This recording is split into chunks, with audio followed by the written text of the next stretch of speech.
àjọ lálẹ́ tòní àròpin tènìyàn ẹni bá débẹ̀ ló lè sọ ìròyìn káàbùjúbà lọ́ọ̀dẹ abíjíni ẹ má bọ̀ ní hòtẹ́ẹ̀lì fọ̀ntíà ìdí ìrókò ẹ má bọ̀ bẹ́ẹ̀ ìròyìn káàbùjúbà lọ́ọ̀dẹ abíjíni hòtẹ́ẹ̀lì fọ̀ntíà àtọmọdé àtàgbà tí obìnrin àtọkùnrin la pè síbẹ̀ àtàrúgbó kẹ̀kẹ́.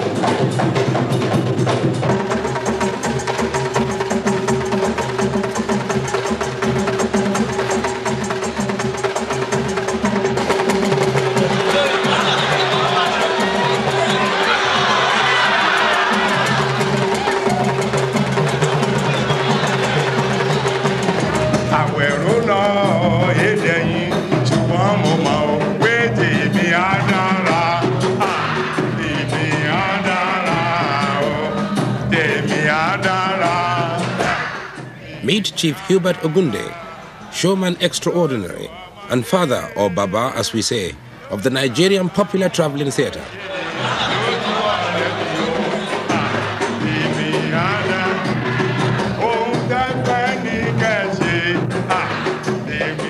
I write the story of what is happening in the society. That's how I believe it. It may be social, may be religious, may be folkloric, and maybe political, if you like.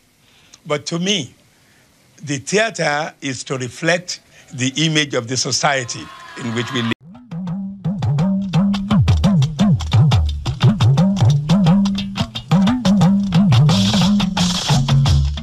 Abi Olóyè Hubert Adédèjì Ogunde ní ọjọ́ kẹwàá oṣù keje ọdún 1916 ní ìlú kan tí a mọ̀ sí Ọ̀ṣọ́ṣà ní ìpínlẹ̀ Ògùn. Ogunde tí ó gbajúgbajà gẹ́gẹ́ bí adarí eré, òǹkọrin, òṣèré orí ìtàgé tó dáńtọ́ ní ìtàn ṣe àkọsílẹ̀ rẹ̀ wípé ó jẹ́ ọmọ Nàìjíríà àkọ́kọ́ tí ó dá ẹgbẹ́ òṣèré akọ́ṣẹ́mọṣẹ́ Professional Theatrical Company sílẹ̀ nígbà tí ó dá ẹgbẹ́ òṣèré The African Music Research Party sílẹ̀ ní ọdún 1945. Olóyè Hubert Adédèjì Ogunde kọ eré orí ìtàgé tí ó lé ní 50 tí ó sì máa ń fi ọ̀pọ̀lọpọ̀ àwọn eré rẹ̀ ṣe ìgbéléwọ̀n ìṣèjọba àwọn adarí orílẹ̀-èdè yìí nígbà náà. Ọ̀kan nínú irúfẹ́ eré bẹ́ẹ̀ ni a mọ̀ sí Yorùbá Ronú, tí ọ̀pọ̀lọpọ̀ gbàgbọ́ wípé ó mú kí Ogunde rí pípọ́n ojú Olóyè Samuel Ládòkè Akíntọ́lá, ẹni tí í ṣe olóòtú ìjọba ìwọ̀ oòrùn Nàìjíríà nígbà náà, tí ìjọba sì fi òfin de ẹgbẹ́ òṣèré Ogunde fún odidi ọdún 2. Àkọsílẹ̀ fi yé wa wípé iṣẹ́ ọlọ́pàá ni Hubert Ogunde kọ́kọ́ ṣe ní ìbẹ̀rẹ̀ pẹ̀pẹ̀ ayé rẹ̀ kí ó tó wá yan iṣẹ́ òṣèré orí ìtàgé láàyò. Lára àwọn iṣẹ́ eré orí ìtàgé tí Ogunde kọ ni a ti rí Àròpin tènìyàn, Òtítọ́ korò, Awo mímọ́, Yorùbá Ronú, Ire olókun, Màmá Èkó, Ogún parí, Ewé ńlá, Àyànmọ́, Onímọ́tò àti bẹ́ẹ̀ bẹ́ẹ̀ lọ.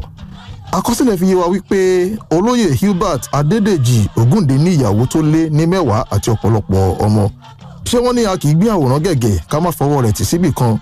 Hubert Ogunde jáde láyé ní ọjọ́ 4 oṣù kẹrin ọdún 1990 ní ìlú London lẹ́ni ọdún 73 73 years.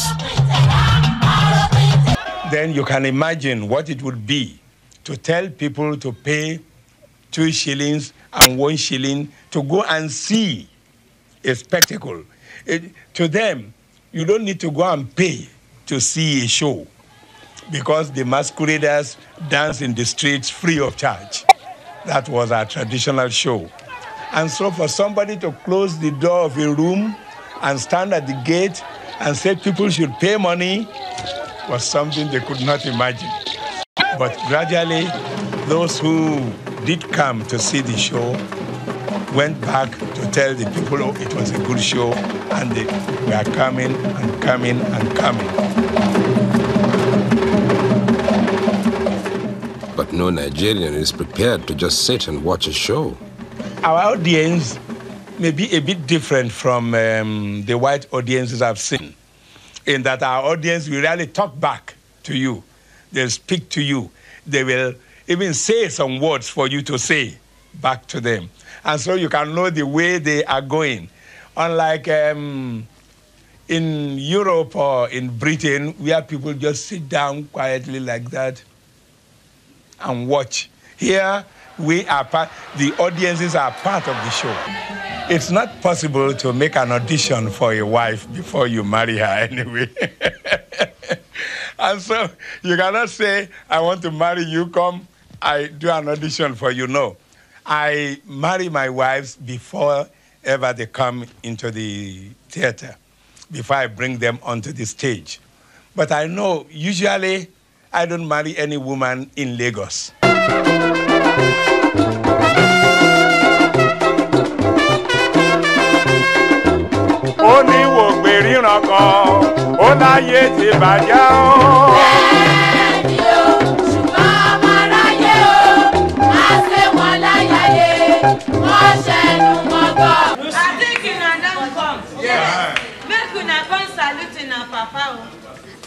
Hello, Daddy. Hello, Mommy.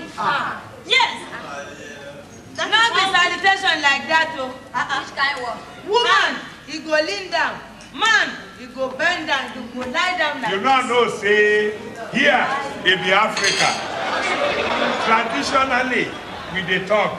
All you women, you go kneel down. What? You man, you go lie down. Ogunde was born in the village of Ososa, near Ijebode in the Yoruba-speaking western part of Nigeria. It was a time when, even here in Ijebu land, the conflicts between the missionaries and the traditional priest had long been resolved. My grandfather was an Ifa priest. My grandmother, too, was an idol worshiper. And in our house, we have several idols, the Ifa, Shango, and all these. And as a result, there were ceremonial, I would say that ritual ceremonies taking place every day. So being born into all these, drumming, dancing, incantations, and all these ritual ceremonies, I think might have had some influence on me. My father was a Baptist missionary. In fact, he became a pastor. And if I bring all these together, I would say I'm a Christian. I'm also a traditional religious man. I believe in what we can say the African philosophy, which is, it's the same thing in Christianity, do unto others as you wish them to do to you. That is my belief. I think Ososa today, compared with Ososa of my youthful days, is a big difference. Those days, there were not as many houses as we have now. But to me, it appears that there was peace. Everything was cool, fine, beautiful.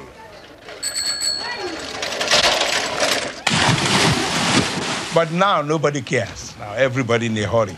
Money.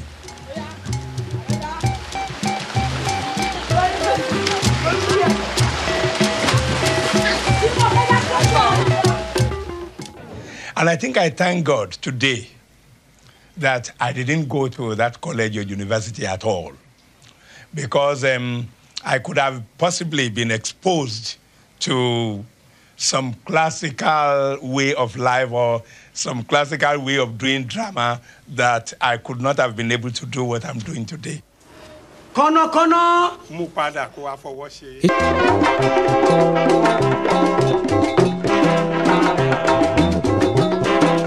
I joined the police force by accident.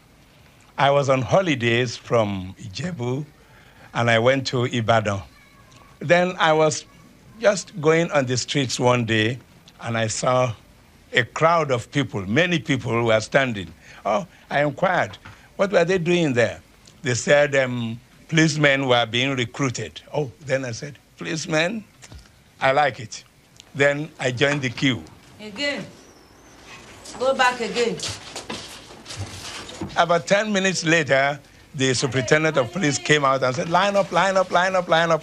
And we lined up. We were about over 400 of us on parade. And so the superintendent came round, looked round, and then picked 40 of us out of 400. Then we sat to an examination, and 4 of us were selected. That was how I joined the police force.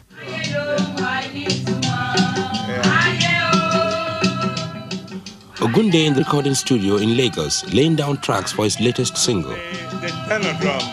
Tenor drum. Just a bit, yeah, louder, louder, yeah.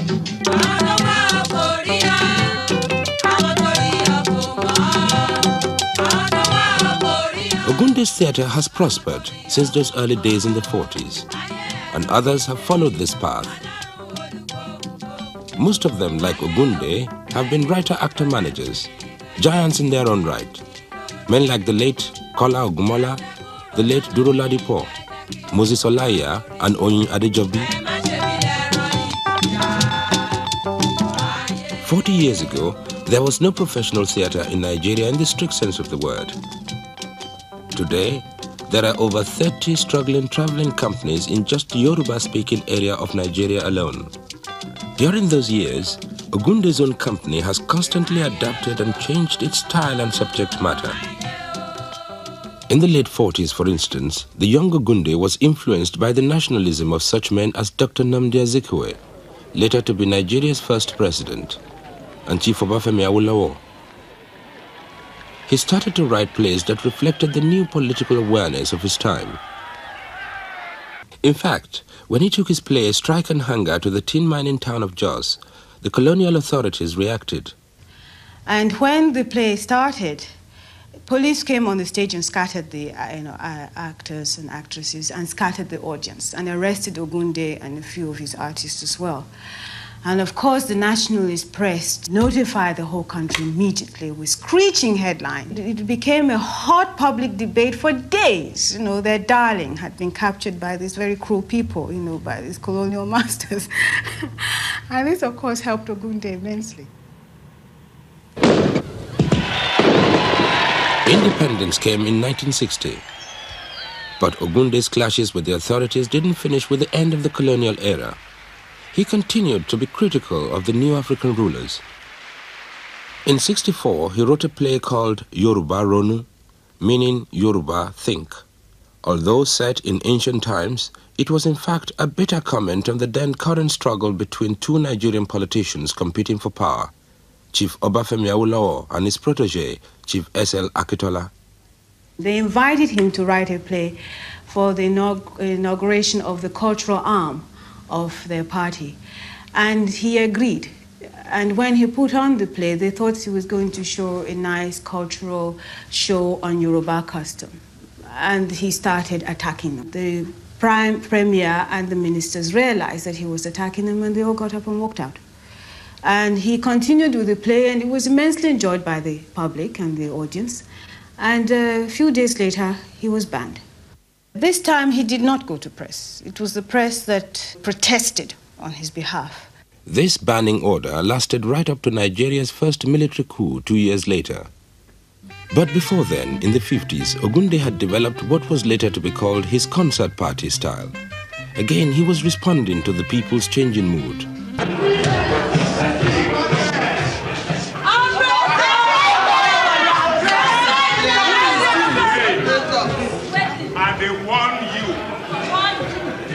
They warn you. All these native like this, what you they do? I warn you, say you know good. Will you go out? Huh? Will you go out? Go out. Push him out.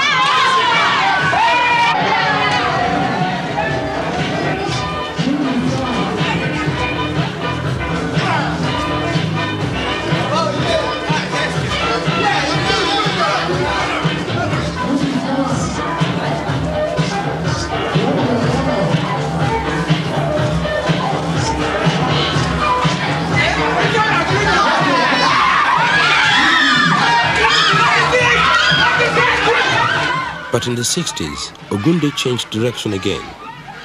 The West was moving in fast.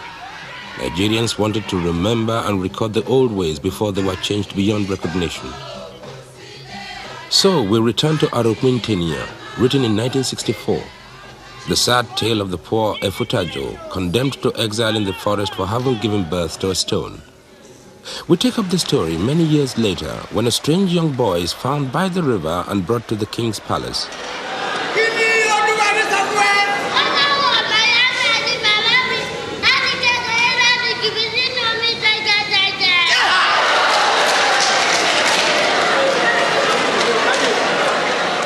Already he has told them that his name is Uriadeki Ibe, meaning in Yoruba, the one born to be king.